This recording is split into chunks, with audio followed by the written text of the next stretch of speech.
Okay, so in the last video, I showed you how to place the template and some variables associated with that. In this video, I want to show you how you can modify the artwork in Illustrator. There's another video yet that shows you how you can modify the artwork before you start tracing it inside of Photoshop. This is going to show you how to correct the artwork in Illustrator. And I'm going to do the same basic type of edit. I'm going to take care of Mickey's foot here, sort of change the positioning of his foot. So what I want to do is I want to zoom in on this foot area. And I want to tell you up front, I didn't do the most careful job. I wanted to put together a fast video on this, so the accuracy isn't superb on this, but you can see it's decent, it's good enough. And I'm in the outline view, so I'm gonna have to click on it for you to see sort of the different path areas. So what I want to do is I want to remove the foot so I can change sort of the angle of that foot. And the way I'm going to do it is I'm going to break some paths here. And you can do that a couple ways. You can come down to the scissors tool that's hidden beneath the, oops, that's the wrong area. It's hidden beneath the erasers tool. You can use a knife, or you can just use this direct selection tool. That's the tool that I use an awful lot when I do editing of paths inside here. And what I'm going to do is I'm going to look for an area where to me it makes sense to break the path. And so I think this area right here, if I click, you see there's 2 points right here, and maybe I should zoom in just a bit more for you to see that. Okay, so I can see this area between these 2 points. It makes sense for me to break this little segment. So I want to use my direct selection tool, and I want to click right on the segment, and I'm going to hit delete. And you see I broke the segment there. I'm going to do something similar on this end. And on this end, I think it makes sense to break the segment right here.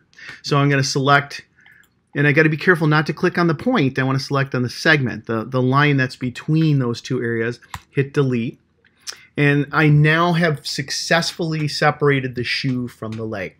So I'm going to zoom back a little bit and show you what that looks like. I'm going to take the shoe and I'm going to group this stuff together. Command G just temporarily here, and I'll move this shoe out of the way, this foot with the shoe, and then I'll focus on this leg. So what I want to do is I want to continue the leg though. I want the leg to sort of still be there, and so I'm going to move some of the points around a little bit and add to the points. I'm going to use the direct selection tool so I can move an individual point, and I'm going to change the handle on this so it sort of closely matches the aspect of the leg. Now, if I wanted to change the aspect of that leg, I could, of course, but for right now, I'm going to kind of keep it similar. I'm going to use the pen tool to continue drawing. I'm going to click on the existing path, and what that'll look like is a small symbol with the pen tool and a slash line after it. And then I'm going to come down to draw, and I'm going to draw an area a little bit bigger than my existing leg or foot, because I might have to position the shoe a little bit more differently than I thought. And then I'm going to finish up the path with the pen tool. And you'll notice when I finish it, there's a pen tool with a little loop next to it. And the loop indicates I'm closing the path. So what I want to do is I want to hit Command Y to see what it looks like in a preview. You can see the template's still there. And if you're easily confused, that might be a bit confusing to you. We've got this leg that continues like this, and then we've got this foot area with the shoe that's separated.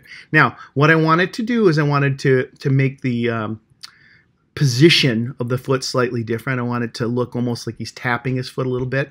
So I can select this item, and I can curve it like this to make the foot at an upward angle. I'm going to move this into position. I'm going to see where I might need to change some of the paths a little bit for this particular foot. So I want to get it really close, and I can see that doesn't look too bad. I might need to change this back part of the foot, but this looks pretty decent. So I'm just going to finish off or close that foot. I'm going to switch to, and it gets very confusing, with a line. Some students may want to separate this so that they have it on a different layer. Maybe that's a good idea. I'll do that right now just to kind of help to show you the difference between it. We'll move this shoe up to a newer layer. And I'm going to complete then the shoe. I'm going to click on this last path for the shoe. I'm going to go across and I'm going to complete this shoe. So it's one unit now. And I'm going to move this into position. So we'll go back to our preview mode to see how this thing looks. And how do I need to change it a little bit? Probably this back part of the foot looks a little odd. So I can either change the shoe or I can change this leg. I'm going to elect to change the leg to make it match. I'm going to click on the leg, look for where the point is, and maybe start moving that just slightly so it matches the position a little bit better for making it look like he's tapping his foot.